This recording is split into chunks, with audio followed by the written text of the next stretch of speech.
Hi all, ആദ്യയുടെ പുതിയൊരു വീഡിയോയിലേക്ക് എല്ലാവർക്കും സ്വാഗതം. ഇന്ന് നമ്മൾ റീഡിംഗ് ആയിട്ട് നോക്കാൻ പോകുന്നത് നിങ്ങളുടെ പേഴ്സൺ ഇന്നലെ രാത്രിയിൽ എന്താണ് നിങ്ങളെക്കുറിച്ച് ചിന്തിച്ചത് എന്നുള്ളൊരു കാര്യമാണ് ഇന്ന് നമ്മൾ റീഡിംഗ് ആയിട്ട് എടുത്ത് നോക്കാൻ പോകുന്നത്. അപ്പോൾ എല്ലാവരും നന്നായിട്ട് മെഡിറ്റേഷൻ ചെയ്യുക, വളരെ പോസിറ്റീവ് മൈൻഡോടുകൂടി മാത്രം റീഡിങ്സ് കാണുക. ഓക്കെ, എന്തായാലും നമുക്ക് റീഡിങ്സിലേക്ക് കിടക്കാം. നിങ്ങളുടെ പേഴ്സൺ ഇന്നലെ രാത്രിയിൽ എന്താണ് നിങ്ങളെക്കുറിച്ച് ചിന്തിച്ചത്? Universe please guide us. Universe please guide us. Universe please guide us.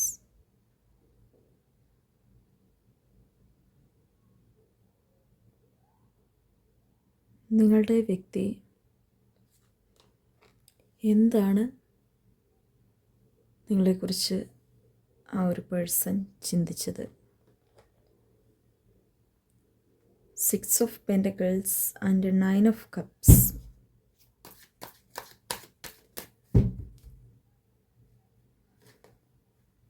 The Tower and the Empress.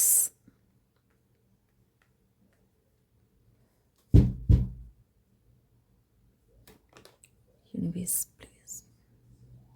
Justice. Ace of Swords.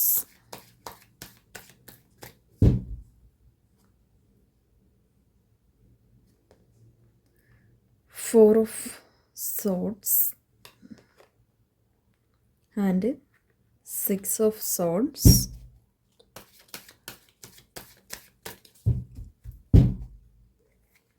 Two of Wands and 2 of Swords. Okay, അപ്പോൾ നിങ്ങളുടെ വ്യക്തി നിങ്ങളെക്കുറിച്ച് എന്താണ് ഇന്നലെ രാത്രിയിൽ ചിന്തിച്ചത് നോക്കുമ്പം നമുക്കിവിടെ പൂർണ്ണമായിട്ടും ബ്രേക്കപ്പ് സിറ്റുവേഷനിലിരിക്കുന്ന ആൾക്കാരുടെ ഇന്നത്തെ ഒരു റീഡിംഗ് ആണ് കാണാൻ കഴിയുന്നത്. അതായത് പൂർണ്ണമായിട്ടും ഈ ഒരു പേഴ്സൺ നിങ്ങളിൽ നിന്നും അകന്ന് നിൽക്കുവാണ്. അങ്ങനെയുള്ളവർക്ക് മാത്രം ഇന്നത്തെ റീഡിംഗ് റെസനേറ്റ് ആവുന്നതാണ്. അല്ലാത്തൊരു ജസ്റ്റ് ഒന്ന് സ്കിപ്പ് ചെയ്യുക. നമ്മുടെ ചാനൽ സ്ഥിരം റീഡിങ്സ് വരുന്നുണ്ട്, അപ്പോൾ നിങ്ങൾക്ക് റീഡിങ് റെസനേറ്റ് ആവുന്നത് മാത്രമേ എടുത്ത് കാണാവുള്ളൂ. ഫോഴ്സ്ഫുള്ളി ഇതാണ് എൻ്റെ റീഡിംഗ് എന്ന് പറഞ്ഞ് നിങ്ങൾ റെസനേറ്റ് ആക്കാതിരിക്കുക. ഓക്കെ, അപ്പോൾ ഈ ഒരു റീഡിങ്ങിൽ പൂർണ്ണമായിട്ടും ബ്രേക്കപ്പ് സിറ്റുവേഷനാണ് നമ്മൾ ഓൾറെഡി കണ്ടിട്ടുണ്ടായിരുന്നു. അപ്പോൾ ഇവരുടെ യെസ്റ്റർഡേ നൈറ്റ് തോട്ട്സിൽ വരുന്നൊരു കാര്യം എന്ന് വെച്ചാൽ അവർ നിങ്ങളെ വളരെയധികം ഭയക്കുന്നു എന്നാണ് കാണുവാൻ കഴിയുന്നത്. ഈ പേഴ്സൺ നിങ്ങൾ പോവോ, നിങ്ങൾ വിട്ടിട്ട് പോവോ എന്നുള്ളൊരു ഭയം അവരുടെ മനസ്സിൻ്റെ ഉള്ളിലുണ്ട്. അതേപോലെ തന്നെ ഈ ഒരു പേഴ്സൺ ചിന്തിക്കുന്ന ഒരു കാര്യം, ഇപ്പം മാറി നിൽക്കുമ്പോൾ ഈ ഒരു ബന്ധം എന്ന് പറയുന്നത് പൂർണ്ണമായിട്ടും ഒരുപാട് നാൾ മാറി നിൽക്കാൻ സാധ്യതയുണ്ടോ, അല്ലെങ്കിൽ പൂർണ്ണമായിട്ടും ഒരുപാട് നാൾ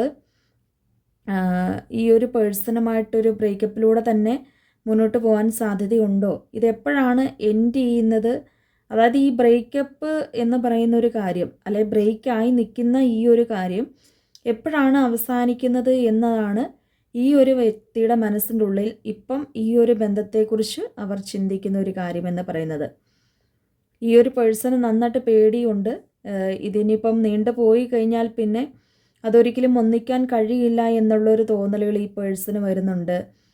അല്ലെങ്കിൽ ഇത് നീണ്ടു പോവുകയാണെങ്കിൽ ഇനിയിപ്പം നിങ്ങൾ മാറിപ്പോകും, നിങ്ങൾക്ക് ആ ഒരു പേഴ്സണോട് ശത്രുതയും അല്ലെങ്കിൽ നിങ്ങൾക്ക് ആ ഒരു പേഴ്സണോട് ദേഷ്യവും കാരണം ഈ പേഴ്സൻ്റെ അടുത്ത് നിങ്ങൾ പഴയ പോലെ കാണത്തില്ലായിരിക്കും എന്നൊക്കെ ഉള്ള രീതിക്കാണ് ഈ പേഴ്സൺ ഇപ്പം ചിന്തിക്കുന്നത്. ഇതിങ്ങനെ മുന്നോട്ട് കൊണ്ടുപോയി കഴിഞ്ഞാൽ ശരിയാവത്തില്ല എന്നുള്ളൊരു തരത്തിൽ ഈ പേഴ്സൺ ചിന്തിക്കുന്നുണ്ട്. പൂർണ്ണമായിട്ടും ഒരു ബ്രേക്കപ്പ് സിറ്റുവേഷനിൽ ഇരിക്കുന്ന ആൾക്കാർ മാത്രമേ കാണാവുള്ളൂ. അതേപോലെ തന്നെ ഇവരുടെ ഒരു എനർജി നോക്കാൻ നേരത്ത് നമുക്കിവിടെ കാണാൻ കഴിയുന്ന ഒരു കാര്യം എന്ന് വെച്ചാൽ, ശരിക്കും പറഞ്ഞാൽ ഈ ബന്ധത്തിൽ ഇപ്പം ഈ ബന്ധത്തിൽ ആരോ തടസ്സം നിൽക്കുന്നതായിട്ടും ഇവിടെ കാണാൻ കഴിയുന്നുണ്ട്. അത് കൂടുതലായിട്ടും ഒരു സ്ത്രീയാണെന്നാണ് കാണാൻ കഴിയുന്നത്. ഒരു ഫെമിനിൻ എനർജിയാണ് കൂടുതലായിട്ടും കാണാൻ കഴിയുന്നത്. ഇപ്പം മെയിൽ എനർജിയൊക്കെയാണ് നിങ്ങളുടെ ബന്ധത്തിൽ തടസ്സമെങ്കിൽ നിങ്ങൾ സ്കിപ്പ് ചെയ്യുക. ഇവിടെ നമുക്ക് കാണാൻ കഴിയുന്ന ഒരു സ്ത്രീ അല്ലെങ്കിൽ ഒരു പെൺകുട്ടി എന്നൊക്കെ നമുക്ക് പറയാം.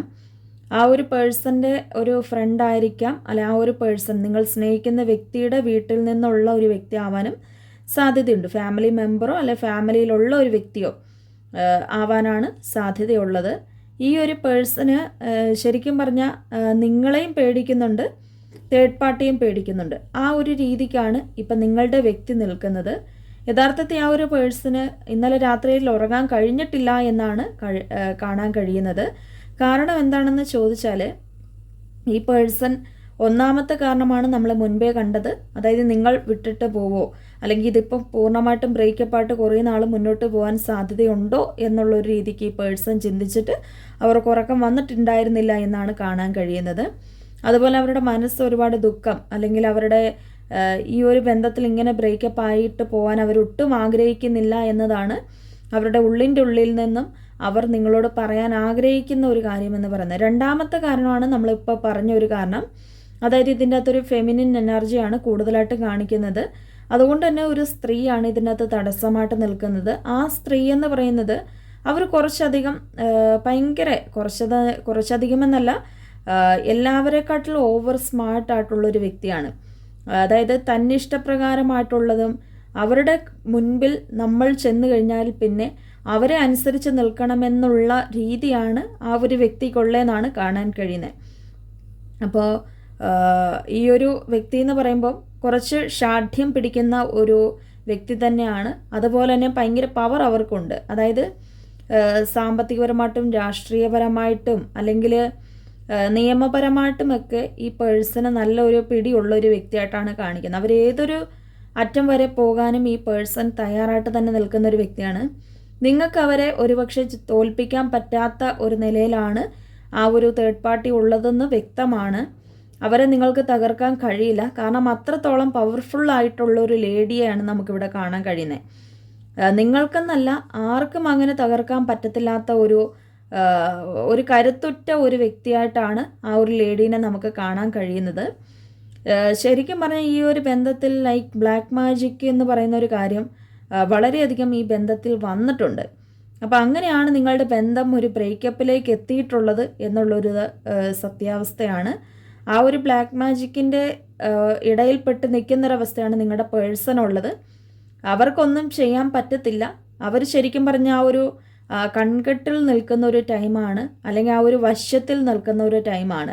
ഈ കൺകെട്ടിലും വശത്തിലും നിൽക്കുന്ന ആൾക്കാർക്കെന്ന് പറയുമ്പോൾ ശരിക്കും പറഞ്ഞാൽ അവരുടെ ഉള്ളിൽ നിങ്ങൾക്ക് വേണ്ടി ഒരു യാചിക്കും, അല്ലെങ്കിൽ നിങ്ങൾക്ക് വേണ്ടി വേദനിക്കുന്നുണ്ടെങ്കിലും പക്ഷെ അവർക്ക് പുറമേ നിന്ന്, ഉള്ളുകൊണ്ട് അങ്ങനെയാണെങ്കിലും പുറമേ നിന്ന് അവർ ശരിക്കും പറഞ്ഞ ഒരു പാവേനെ പോലെയാണ്. അവർക്കൊന്നും ചെയ്യാൻ പറ്റത്തില്ലാത്ത ഒരു നിസ്സഹായരായിട്ട് നിൽക്കുന്ന, എല്ലാം അവരുടെ കൺമുൻപിൽ അവരിഷ്ടപ്പെട്ട കാര്യങ്ങൾ നഷ്ടപ്പെട്ടു പോകുന്നത് കണ്ടു നിൽക്കാൻ വിധിക്കപ്പെട്ടിട്ടുള്ള ആൾക്കാരെ പോലെയാണ് ഈ പറയുന്ന പോലെ വശ്യം അനുഭവിക്കുന്ന ആൾക്കാരുടെ ഒരു മാനസികാവസ്ഥ നമുക്ക് നോക്കാൻ നേരത്ത് കാണാൻ കഴിയുന്നത്.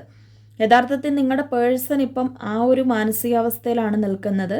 അവർക്ക് ശരിക്കും മനസ്സിലാവുന്നുണ്ട് തനിക്ക് എന്തോ പറ്റിയിട്ടുണ്ട്, അല്ല തൻ്റെ ലൈഫിൽ നിങ്ങളുമായിട്ടുള്ളൊരു ബന്ധത്തിൽ അവരൊരുപാട് സാറ്റിസ്ഫൈഡ് ആയിരുന്നു. ഒരിക്കലും നിങ്ങളുടെ ഒരു സ്നേഹം അവർ ഉപേക്ഷിക്കണമെന്ന് മനസ്സോടുകൂടി വന്നിട്ടുള്ളവരല്ല. ശരിക്കും ഈ ബന്ധം ഒരു ഫ്യൂച്ചർ ലൈഫിലേക്ക് നിങ്ങളെ കൊണ്ട് പോകാൻ ആഗ്രഹിച്ചിട്ടുണ്ടായിരുന്നൊരു വ്യക്തിയാണ്. പക്ഷേ ഇപ്പോൾ കുറേ നാളായിട്ട് നിങ്ങളുടെ ബന്ധത്തിൽ ഒരു പ്രശ്നം ഉണ്ടായിരുന്നു കാണത്തില്ല. ചിലപ്പോൾ ഈ ഒരു ലേഡി വന്നതിന് ശേഷമാവാം ഇങ്ങനൊരു പ്രശ്നം നിങ്ങൾക്ക് കണ്ടിട്ടുള്ളത്. അപ്പം ശരിക്കും പറഞ്ഞാൽ ഇപ്പം നിങ്ങളെന്ന് പറയുന്നൊരു പേഴ്സൺ അതോ കൂടുതലായിട്ടും ഈ ഒരു കാര്യം മനസ്സിലാക്കിയിരിക്കണം എന്നതാണ് ഡിവൈൻ്റെ ഒരു നിർദ്ദേശം എന്ന് പറയുന്നത്. ഇപ്പോഴും നിങ്ങൾ ഈ പേഴ്സണെ വെയിറ്റ് ചെയ്തിരിക്കുവാണ്. ഇവർ വരുവോ, അല്ലെങ്കിൽ ഈ പേഴ്സണെ മനസ്സ് മാറുമോ, എന്നോടുള്ളൊരു വിരോധവും കാര്യങ്ങളൊക്കെ മാറുമോ എന്നുള്ളൊരു കാര്യം. എന്നാൽ ആ ഒരു വിരോധവും കാര്യങ്ങളൊക്കെ ഇപ്പോഴും ഈ പേഴ്സണ്, വിരോധം എന്ന് വെച്ചാൽ ദേഷ്യം, നിങ്ങളോട് ഭയങ്കരമായിട്ട് ദേഷ്യം കാണിക്കുന്നുണ്ട്. ചിലപ്പോൾ ഇപ്പം നിങ്ങളിപ്പം അവരെ കോണ്ടാക്ട് ചെയ്താലും അവർ വിളിച്ചാൽ ഫോൺ എടുത്താൽ തന്നെ നിങ്ങളോട് ദേഷ്യപ്പെട്ടായിരിക്കാം സംസാരിക്കുന്നത്. പക്ഷേ തൊട്ടപ്പുറത്തെ ഒരു നിമിഷം അല്ലെ കുറച്ച് കഴിയുമ്പോൾ നേരം ഈ ഒരു പേഴ്സൺ ഒരുപാട് നിങ്ങളെക്കുറിച്ച് ഓർത്ത് അങ്ങനെ പറയണ്ടായിരുന്നു, അല്ലെങ്കിൽ എന്തുകൊണ്ടാണ് എനിക്ക് അങ്ങനെ പെട്ടെന്നൊരു ദേഷ്യം വന്നതെന്ന് അവർ സ്വയമേ വിലയിരുത്തുന്നതായിട്ടും കാണുവാൻ കഴിയുന്നുണ്ട്. സോ നിങ്ങളുടെ പേഴ്സൻ്റെ ഒരു എനർജിയിൽ ഈ ഒരു ബ്രേക്കപ്പ് വന്നത് എന്ത് കാരണം കൊണ്ടാണ്, അല്ലെങ്കിൽ ഈ ഒരു വ്യക്തിയുടെ ഇന്നലെ രാത്രിയിലുള്ള ഒരു ചിന്തകൾ നോക്കാൻ നേരത്തെ ഈ പേഴ്സൺ ഇങ്ങനെയുള്ള ഒരുപാട് എനർജീസിനെ ഇപ്പം മനസ്സിലാക്കുന്നതായിട്ടാണ് കാണാൻ കഴിയുന്നത്. അതായത് സ്വയമേ തനിക്ക് എന്താണ് സംഭവിച്ചുകൊണ്ടിരിക്കുന്നതെന്ന് മനസ്സിലാക്കാൻ അവർക്ക് കഴിയുന്നുമുണ്ട്. അപ്പോൾ ആ ഒരു പേഴ്സൺ ഇതിനു വേണ്ടി എന്താണ് നെക്സ്റ്റ് ആയിട്ട് ചെയ്യേണ്ടതെന്നുള്ള ഒരു രീതിക്കാണ് ഇപ്പം ഈ പേഴ്സൺ ചിന്തിക്കുന്നത്. അതായത് ഇപ്പം ഞാൻ നേരത്തെ പറഞ്ഞ പോലെ മനസ്സിൻ്റെ ഉള്ളിൽ സ്നേഹമുണ്ട്, അല്ലെ തനിക്ക് ഇങ്ങനെയൊക്കെ സംഭവിച്ചാൽ അവർ ഒരുപാട് വേദനിക്കുന്നുണ്ട്. തൻ്റെ കൺമുമ്പിൽ ഇതെല്ലാം നഷ്ടപ്പെടുമ്പോൾ, നിങ്ങളെ നഷ്ടപ്പെടുമ്പോൾ അവർക്ക് അതിൻ്റേതായിട്ടുള്ളൊരു വേദന ഉണ്ട്. പക്ഷേ അവർ ശരിക്കും പറഞ്ഞ ഒരു നിസ്സഹായരാണെന്ന് നമ്മൾ മുൻപേ കണ്ടിട്ടുണ്ടായിരുന്നു. ആ നിസ്സഹായാവസ്ഥയിൽ ഈ വ്യക്തി മനസ്സിൽ ചിന്തിക്കുന്ന ഒരു കാര്യം, ഇതെങ്ങനെ ഈ ഒരു ബന്ധത്തിലുള്ള ഒരു പ്രശ്നത്തെ മറികടക്കാം എന്നുള്ള ഒരു തരത്തിലാണ് നിങ്ങളുടെ വ്യക്തി ചിന്തിക്കുന്നത്. അപ്പോൾ ആ ഒരു ചിന്താഗതിയിലാണ് നിങ്ങളുടെ പേഴ്സൺ ഉള്ളത്. അപ്പോൾ ഇന്നലെ രാത്രിയിൽ അവരുടെ ഒരു ചിന്തകളെന്ന് പറയുമ്പോൾ ശരിക്കും പറഞ്ഞാൽ അവർ ഈ ബന്ധത്തിൽ എന്താണ് നെക്സ്റ്റായിട്ട് ചെയ്യേണ്ടതെന്നാണ് ഇവരിപ്പം ചിന്തിക്കുന്ന ഒരു കാര്യം. അവർ ഈ ഒരു ബന്ധത്തിൽ തനിക്ക് എന്താണ് സംഭവിച്ചതെന്ന് ഇന്നലെ രാത്രിയിൽ അവർക്ക് മനസ്സിലാക്കാൻ സാധിച്ചിട്ടുണ്ട്. കാരണം ഈ ഒരു വശ്യമെന്ന് പറയുന്നത് കുറേ നാളായിട്ട് നിങ്ങൾ ബ്രേക്കപ്പ് ആയിരിക്കാൻ സാധ്യതയുണ്ട്. കുറേ വർഷങ്ങളായിട്ടോ മാസങ്ങളായിട്ടോ അല്ലെങ്കിൽ ആഴ്ചകളായിട്ടോ. അപ്പോൾ ഇത്രയും ആയിട്ടുണ്ട്. ഉടനെ അല്ല ചെയ്തിരിക്കുന്നത്, പെട്ടെന്നല്ല. ഈ ഒരു പേഴ്സണുമായിട്ട് നിങ്ങൾക്കിപ്പം പെട്ടെന്ന് ബ്രേക്കപ്പ് ആയിട്ടുണ്ടായിരിക്കാം. പക്ഷേ ഈ റീഡിങ് എടുക്കുന്ന ടൈമിൽ നിന്നും നിങ്ങളിപ്പം മനസ്സിലാക്കുന്ന ഒരു ടൈമിൽ നിന്നും ഒരുപാട് നാൾ നിങ്ങളോട് ഇപ്പോൾ ഈ പേഴ്സൺ സംസാരിക്കാതെ ഇരിക്കുന്നുണ്ട്. അപ്പോൾ ആ ഒരു ബ്രേക്കപ്പ് സിറ്റുവേഷനിൽ ഈ ലേഡിയാണ് മെയിനായിട്ടുള്ളൊരു കാരണമെന്ന് പറയുന്നത്. അപ്പം ശരിക്കും പറഞ്ഞാൽ ഇപ്പം അത്രയും നാൾ കഴിഞ്ഞുകൊണ്ട് അതിൻ്റെ ഒരു എനർജി കുറഞ്ഞിരിക്കുന്ന ഒരു സമയമാണ്. അതുകൊണ്ടാണ് നിങ്ങളുടെ പേഴ്സണ് ഇപ്പം നടക്കുന്ന പല കാര്യങ്ങളും ആ ഒരു പേഴ്സണ് മനസ്സിലാക്കാൻ സാധിക്കുന്നതിൻ്റെ ഒരു റീസൺ എന്ന് പറയുന്നത്. ആയതിനാൽ ഈ ഒരു വ്യക്തി ആ ഒരു കാര്യങ്ങൾ മനസ്സിലാക്കുന്നതിനനുസരിച്ച് തനിക്കൊന്നും ചെയ്യാൻ പറ്റത്തില്ലെന്നും, എന്നാൽ തന്നെക്കൊണ്ടാവുന്ന തരത്തിൽ ഓരോ കാര്യങ്ങളും ഇതിനെതിരെ ചെയ്യാനും അവരുടെ മനസ്സ് തയ്യാറെടുത്ത് തന്നെ നിൽക്കുന്നു എന്നതാണ് ഡിവൈൻ നമുക്ക് നിർദ്ദേശിക്കുന്ന ഒരു കാര്യം. അപ്പോൾ അതുകൊണ്ട് നിങ്ങളോട് വെയിറ്റ് ചെയ്യൂ. ഇപ്പം ഈ ഒരു പേഴ്സൻ്റെ കാര്യത്തിൽ നിങ്ങൾ സെൽഫ് ലവ് ചെയ്യാൻ പറയുന്നുണ്ട്. നിങ്ങൾ തന്നെ നിങ്ങളുടെ കാര്യം നോക്കി പോവുക. കാരണം ഇപ്പം നിങ്ങൾ ആ ഒരു ബന്ധത്തിലേക്ക് വീണ്ടും ചെന്ന് കഴിഞ്ഞാൽ പിന്നെ ഇപ്പം നിങ്ങൾ ബ്രേക്കപ്പിലാണ്. ഇനിയിപ്പം നിങ്ങൾ വീണ്ടും ചെന്ന് കഴിഞ്ഞാൽ പിന്നെ ആ ഒരു ലേഡി വിചാരിക്കുന്നത് നിങ്ങൾ ഇതിൽ നിന്ന് മാറിപ്പോയിട്ടില്ല. അപ്പോൾ അത് കാരണം നിങ്ങൾക്കെതിരെ ഈ ഒരു ലേഡി പ്രവർത്തിക്കാൻ സാധ്യതയുണ്ട്. ഈ ഒരു വ്യക്തി, ഈ തേർഡ് പേഴ്സൺ നിങ്ങൾക്കെതിരെ, ഇനിയിപ്പം നിങ്ങൾ പോയിട്ടില്ല, ആ ഒരു വ്യക്തിയുടെ മനസ്സ് മാറിയല്ലോ, അവരുടെ ഭാഗത്ത് നിൽക്കുന്ന നിങ്ങൾ സ്നേഹിക്കുന്ന വ്യക്തിയുടെ മനസ്സ് മാറിയല്ലോ. അപ്പോൾ നിങ്ങൾ എന്തുകൊണ്ടാണ് മാറിപ്പോകുന്നത്? നിങ്ങൾക്ക് അതൊന്നും ഏറ്റിട്ടില്ല എന്നുള്ള രീതിക്ക് ഈ പേഴ്സൺ, അത് തേർഡ് പാർട്ടി നിങ്ങൾക്കെതിരെ എന്തെങ്കിലും ചെയ്യാനുള്ള ഒരു സാധ്യതകളുണ്ട്. ആയതിനാൽ ഈ പേഴ്സൺ വളരെയധികം ക്രൂരമായിട്ടുള്ളൊരു സ്വഭാവമാണ്. ഇപ്പം ഒരു വ്യക്തിയുടെ ജീവിതം നശിപ്പിച്ചിട്ട് ഇവർക്ക് എന്ത് കിട്ടാനാണെങ്കിലും അവർ എന്തായാലും അത് അധികം നാളുകൊണ്ട് മുന്നോട്ട് പോകത്തില്ല എന്നാണ് യൂണിവേഴ്സ് നിർദ്ദേശിക്കുന്നത്. ഇപ്പം ഈ കിടന്ന് ഒരുപാട് നിങ്ങളോട് ചൂടാകുന്നതും, അല്ലെങ്കിൽ ആ ഒരു ലേഡി നിങ്ങളുമായിട്ട് ആ ഒരു പേഴ്സണിൽ നിന്നും നിങ്ങളെ അകറ്റുന്നതിൻ്റെയൊക്കെ ഒരു ഇപ്പം അവർക്ക് സന്തോഷിക്കാൻ പറ്റുമെങ്കിലും കുറച്ച് നാൾ കഴിയുമ്പോൾ ഇതിൻ്റെ എല്ലാം ഒരു പരിണിത ഫലം ഈ തേർഡ് പാർട്ടി അനുഭവിക്കുമെന്ന് തന്നെയാണ് യൂണിവേഴ്സ് നിർദ്ദേശിക്കുന്നത്. അപ്പോൾ അതുകൊണ്ട് നിങ്ങൾ വെയിറ്റ് ചെയ്യുക. നിങ്ങളിപ്പോൾ അങ്ങോട്ട് തൽക്കാലത്തേക്ക് എടുത്തു ചാടി ഒരു തീരുമാനം എടുക്കണ്ട. പറ്റുന്നത് പോലെ നിങ്ങൾ മാനിഫെസ്റ്റ് ചെയ്യുക. മാനിഫെസ്റ്റ് ചെയ്തില്ലെങ്കിലും ഈ പേഴ്സൻ്റെ ഒരു തിരിച്ചുവരവ് ഉണ്ടാകും. ഈ ലേഡിക്ക് അതിൻ്റേതായിട്ടുള്ള അവർ ചെയ്യുന്ന കാര്യത്തിൽ ഒരു പ്രത്യുപകാരമായിട്ട് യൂണിവേഴ്സ് തന്നെ അതിനുള്ള ഒരു തിരിച്ചടികൾ കൊടുത്തിരിക്കും. അതിനുവേണ്ടി നിങ്ങൾ വെയിറ്റ് ചെയ്യാനാണ് യൂണിവേഴ്സ് നിർദ്ദേശിക്കുന്നത്. ഓക്കെ, അപ്പോൾ ഇതിൻ്റെ അകത്ത് ഇപ്പം എന്താണ് റീസൺ, അതുപോലെ തന്നെ നിങ്ങളുടെ പേഴ്സൻ്റെ ഒരു ഫീലിങ്സ്, അവർ ഇത് മനസ്സിലാക്കിയിട്ടുണ്ടോ എന്നുള്ള എല്ലാ കാര്യങ്ങളും നമുക്ക് ഇന്നത്തെ റീഡിങ്ങിലൂടെ കാണാൻ കഴിഞ്ഞു. അപ്പോൾ ഇന്നത്തെ റീഡിംഗ് എല്ലാവർക്കും ഇഷ്ടപ്പെട്ടെന്ന് കരുതുന്നു. ഇഷ്ടപ്പെട്ട എല്ലാവരും ലൈക്ക് ചെയ്യുക, ഷെയർ ചെയ്യുക, കമൻറ്റ് ചെയ്യുക. പേഴ്സണൽ റീഡിങ്സ് ഒക്കെ എടുക്കാൻ താല്പര്യമുള്ളവർക്ക് മുകളിൽ കാണുന്ന നമ്പറിൽ കോൺടാക്റ്റ് ചെയ്യാം. അടുത്തൊരു വീഡിയോ കാണാൻ എല്ലാവർക്കും ബായ്.